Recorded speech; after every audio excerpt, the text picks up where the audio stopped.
Hi everyone, we're going to read Living in India by Chole Perkins, illustrated by Tom Woolley.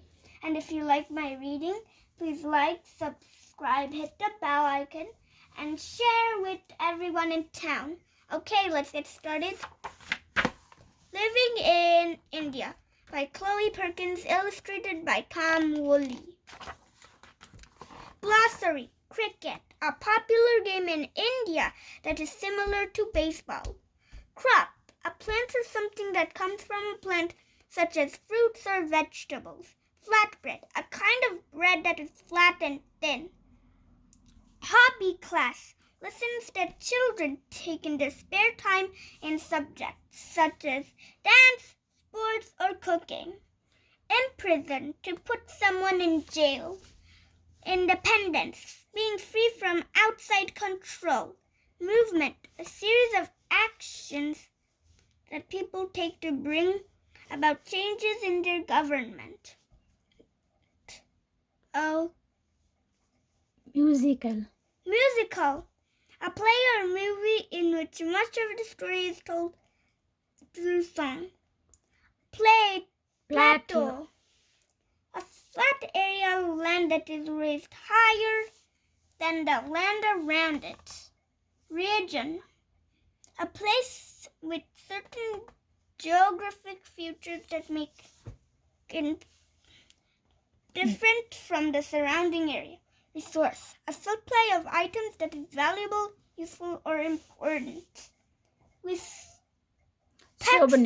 Souvenir, an item brought back from a place someone visited.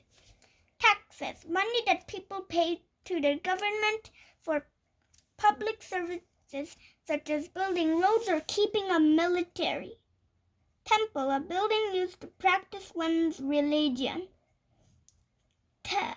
Traditional, a way of doing something that has been passed down within the group for a long time. Note to readers, some of these words may have more than one definition. The definitions above are how these words are used in this book. Namaskar. Say Namaskar. That means hi in Marathi. Say Marathi. My name is Nisha and I live in India. India is a country in Asia where more than 1 billion people live, including me. India is made up of 29 states. People in different states often speak different languages. This is because India is very big. It is the 7th largest country in the world. More than 700 languages are spoken in India. India is split into 4 main geographic regions. The north of India is part of the Himalayan mountain range. To the south is the Deccan Plateau, which has many hills and rivers. Bunny. The region above the plateau is large and flat and is great for growing crops because many rivers run through it. This area has lots of farms. The last region to the rest is covered in deserts. India has many big bustling cities. One of the biggest is Mumbai. Say Mumbai. In Mumbai, you will find Bollywood, where a lot of movies in India are made. India makes the most movies in the world. Many of them are musicals. The biggest city in India is Delhi. Say Delhi. Within Delhi is our capital, New Delhi, which is home to many beautiful temples and museums. You can find the Lotus Temple there. It is one of the most famous temples in India. Bengaluru is known as the Garden City. It is filled with blooming trees, big parks, and lakes. Kolkata has been home to many of India's great thinkers, artists, writers, and architects over the years. I live near Mumbai in a city called Pune, Pune, with my mom, dad, and 2 sisters. I have one older sister and one younger sister. My dad is an airline pilot. He flies people to places all around the world. My mom works for a real estate company. She helps people buy homes and apartments.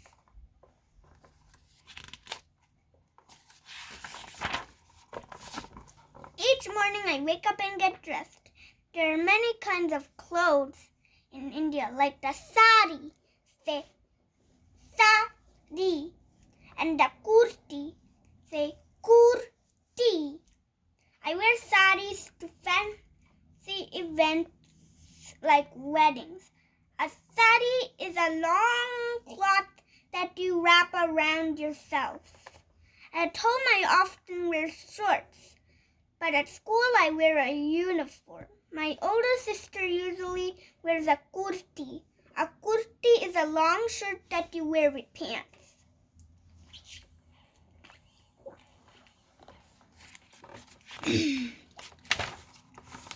After I get dressed, I have breakfast with my mom and sisters.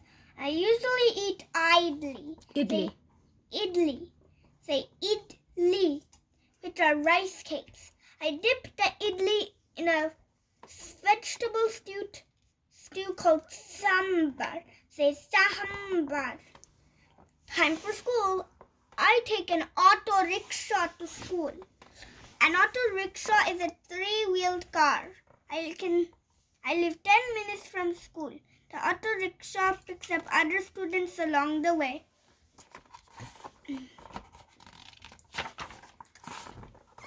School starts really early at 7:10 a.m. At my school there are 2 shifts, one in the morning and one in the afternoon. Different students attend each shift. We have 2 shifts because there are too many students to have in school at the same time. There are 56 students in my class. Each day we study math, science, history, Marathi, which is the language of our state, and either art, music, or gym.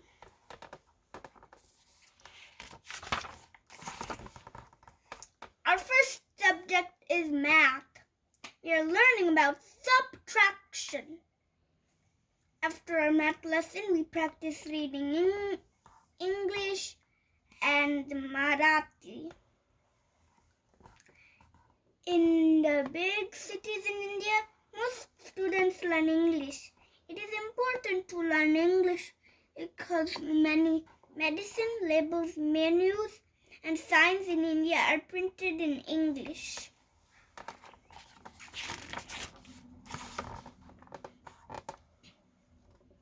At 10 o'clock, we stop for our snack break. Today we are having flatbread with sabzi. Say sabzi. Sabzi is a dish made from cooked vegetables. Once we finish our snack, we start our history lesson. We are learning about when the British ruled India from 1858 to 1947. Britain wanted to control India because our country had valuable spices, rice, cotton, tea, and gems. India's resources made Britain very rich. The British built factories and railroads all over India to make and move more goods, but many Indian people were unhappy. Britain made Indians work for little money and fight in the wars. During food shortages in India, Britain did little to help.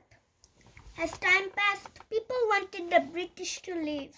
A man named Mohandas Gandhi, Mohandas Gandhi, began a movement to end British rule in 1919.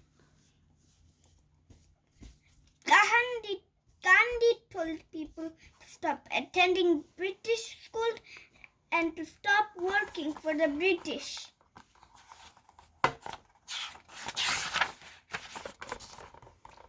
Gandhi was imprisoned a few times, including once right here in Pune, but that didn't stop him. He told people to make their own food, clothes, and other goods.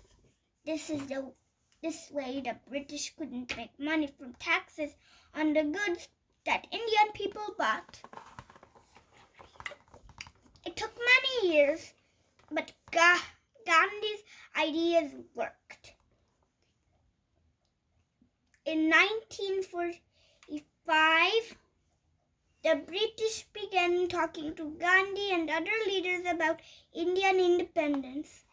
And in 1947, Britain at last gave power back to the Indian people. After science and gym class, it's noon and school is over. I take the auto rickshaw home. I play cricket with my sisters and our friends. Cricket is a very popular sport in India. At 6 o'clock, I have my hobby class. Hobby classes are outside of school, and you can learn all kinds of subjects. My big sister learns a traditional Indian dance. My little sister learns piano. I get to learn speed roller skating. Once we get home, my sisters and I discuss Diwali. Say Diwali. Diwali is a Hindu festival celebrated for 5 days in October or November and marks the new year in India. On the first day, we clean the house. We light clay lamps, which represent our inner light. On the second day, on the third day, we eat yummy food and watch fireworks. We exchange gifts on the fourth day, and on the fifth day, we have a big meal with our uncles. After we talk about Diwali, we eat dinner. Tonight we are having vegetable curry. Curry is a spicy sauce that you eat over rice. After dinner, our dad gets home from his latest trip. He brought my sisters and me souvenirs. My dad brings me back My dad brings me back souvenirs from all his trips. My dad brings me back souvenirs from all his trips. I have things from China and the United States. China and Iceland. China and Iceland and the United States too. One day I want to visit all of these places, just like my dad. Would you like to visit India someday? All about India. Name, Republic of India, or India for short. Population, 1.25 billion. Capital, New Delhi. Language, 41% of people speak Hindi, but some 780 languages are spoken in India. The most popular are Bengali, Telugu, Nisha's native Marathi, Tamil, Urdu, and English. Total area, 1,269,219 square miles. 1,269,219 269,000. 269,219 219 square Square miles. Government. Federal. Federal. Fed, Federal. federal. Parliamentary. Parliamentary. Parliamentary. Republic. Currency. Rupee. Fun fact. Did you notice the people flying kites in this book? India celebrates its independence each year on August 15 with ceremonies, speeches, and kite flying. The kites symbolize freedom. Flag. 3 equal-size horizontal stripes of saffron, orange, white, and green. The symbol at the center is a blue chakra, or 24-spoked wheel, which symbolizes life and death. Namaskar! My name is Nisha, and I'm a kid just like you living in India. India is a country filled with colorful festivals, majestic temples, and an extraordinary history. Have you ever wondered what India is like? Come along with me to find out. The end. Thank you. Thank you.